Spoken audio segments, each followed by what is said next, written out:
السلام عليكم ورحمة الله وبركاته. ازيكم عاملين ايه؟ يا رب تكونوا بألف خير.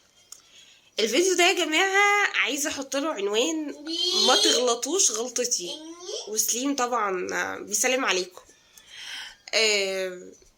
بصوا انا كسارة بخاف قوي من موضوع الدكاترة والعمليات والأدوية والحاجات دي. بصراحة الموضوع ده بيخوفني قوي، يعني ربنا يا رب ما يكتبها على حد ابدا. والموضوع بجد بالنسبه لي رعب. اتذكر مره كان عندي دور برد شديد شويه، ف كانت خالتي اخدتني للدكتور يعني، والدكتور قرر ان هو هيديني حقنتين. عايزه اقول لكم ان البلد كلها سمعت بيا ان انا باخد حقنتين من كتر الهلع والخوف والصريخ، لدرجة انه الناس اللي كانوا منتظرين بره يعني بصوا كانوا عاملين بيقولوا يعني دي مالها، دي بتعمل عملية دي ولا في ايه. المهم انا مش عارفة ايه اللي بيحصل، بس انا بجد بترعب من قبل حتى ما اخدها. يعني مش فكرة الحقنة نفسها، يعني خلاص هي شكة وخلاص، بس اللي بيحصل لي قبلها قبل ما اخد الحقنة دي ده يعني مش عايزة اقول لكم هلع. المهم امبارح انا رحت عملت عملية بسيطة، يعني ما تعتبرش عملية ولكن يعني هو الدكتور قال عملية. فكان طالع لي يعني حاجات كده في رجلي، بالدارج يعني عندنا اسمها عين سمكة، او معرفش ده اسمها العلمي ولا ده ايه بالظبط. فالمهم هي تقريبا فطريات او حاجات زي كده، ممكن تطلع في الايد ممكن تطلع في الرجل، يعني على حسب بقى. المهم انه انا رحت امبارح، ولكن الموضوع ده كان حاصل لي بقاله شهور، وكانت واحدة بس هي اللي طلعالي في رجلي، وانا كنت بقى متعايشة بيها مع انها عمالة بتورم وتوجعني ومش عارف ايه، ومستحملة كل الالام دي لغاية لما للأسف العدوى انتشرت في رجلي، وطلعت كذا واحدة تانية جنبها. الجداد بقى كانوا بيألموني أكتر، فقررت انه خلاص كده يعني مفيش حل. وعايزه اقول لكم مثلا حد هيقول لي انتي مهمله، انتي ما شفتيش اي علاج او اي حاجه من بدايه ما ظهرت. هو مش كده، بس انا بجد بخاف يعني. مش عارفه اقول لكم، يعني من فكره ان انا اخد علاج او كده، حتى لو انا علاج كاتبهولي دكتور اللي هو باخده بقى مضطره ومش عارف ايه، بس يعني ما بصدق ان انا خلاص احس ان انا خلاص قربت من الشفا فاقوم سايبه ودي حاجه مش كويسه. يعني من ضمن ان انتم ما تغلطوش غلطتي ان الواحد لما يكون في علاج موصوف له عن طريق طبيب يكمل كورس العلاج للاخر كامل، لانه طبعا ده هيؤدي بيكوا لحاجات تانية مش لطيفه يعني. المهم ان انا رحت امبارح عند الدكتور، وحابه يعني بجد اوجه له كل الشكر والله من قلبي، دكتور محمد علي هاشم. بجد ده اسمه الطبيب الرحيم، يعني ده بجد من الاطباء اللي يستحقوا فعلا شهادة الطب. الله يبارك له بجد والله.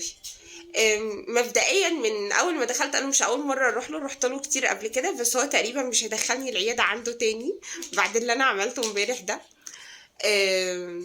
دخلت لقيت فيه يافطة محطوطة، والله كنت عايزة اصورها.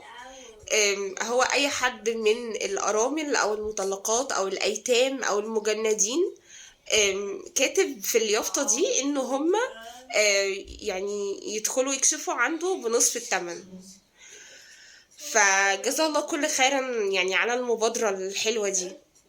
بلس بقى ان هو وانتوا عنده جوه بجد انسان في منتهى الذوق والرقي، و يعني طبعا بخلاف ان هو حد ماهر قوي يعني في شغله يعني.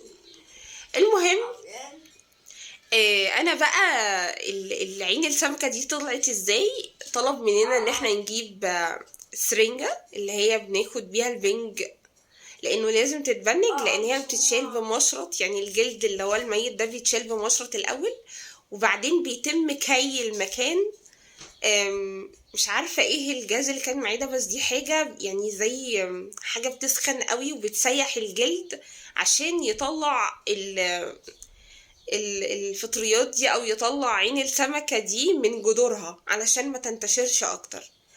طبعا مش عايزة اقول لكم قد ايه الموضوع كان نفسيا مؤلم، بلس الحقنة. يعني انا بعد ما خدت البنج خلاص تمام، ما حسيتش بحاجة، بس الحقنة بجد صعبة قوي. فنصيحتي ليكم لو اي حد شعر باي حاجة، يعني ما تستنوش لما الموضوع يتطور ويتبهور ويتقلص وكل حاجة قلص و يعني تفضلوا تتألموا كده كتير. اللي هو على رأي ما بيقولوا، يعني في مثل بيقول وجع ساعة ولا كل ساعة. انا امبارح يعني ما كملتش 10 دقايق وهو بيعمل لي العملية دي، ولكن تخيلوا انا بقالي شهور بعاني وعمالة ماشية بعرج وبتاع عشان خايفة من اللحظة دي. ولما رحت، يعني انا ما اخدتش بقى حقنة واحدة، انا اخدت 4 حقن بعدد عيون السمك اللي كان في رجلي. لاني طبعا زي ما قلت لكم في البداية انه العدوى انتشرت بسبب ان انا سبتها فترة طويلة. فما تغلطوش غلطتي. ولو اي حد بيشتكي من اي حاجة يلحقها بسرعة، لاني برضو يمكن انا مش عايزة انكد عليكم ولا انكد على نفسي، بس في يوم من الايام كان سبب وفاة والدتي حاجة شبيهة لكده، انه هي كان عندها دور كحة. ومش عايزة والله اخوف حد، بس ده عشان خاطر الناس يعني ما تهملش حاجة بالشكل ده، ما تستبسطش شيء ممكن يكون ان هو خطير. كانت والدتي عليها رحمة الله، ربنا يا رب يرحمها ويرحم كل موتانا، جالها دور كحة عادي جدا.